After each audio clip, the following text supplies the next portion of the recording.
बघा, पुरावा कॅशचा कधीच तसा नसतो, पण जी चर्चा आम्ही ऐकलेली, एका मताला 25 लाखापर्यंत रेट तिथं गेलेला आहे.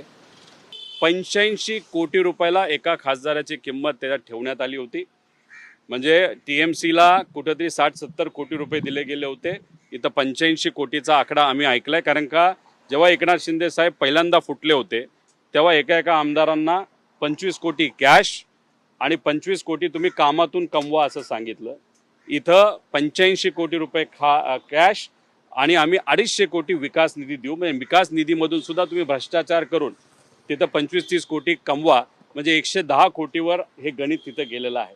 त्यामुळे माझा प्रश्न अजून एक दुसरा आहे, जो मलाही पडला आणि सामान्य लोकांनाही आहे, की हे जे काही सत्तेतले पक्ष आहेत त्यांच्याकडे एवढ्या मोठ्या प्रमाणात कॅश येतो कुठून? त्याचं एकच उत्तर आहे, भ्रष्टाचार मोठ्या प्रमाणात या राज्यामध्ये महायुतीच्या नेत्यांकडनं आणि पक्षांकडनं तिथं केला जातो.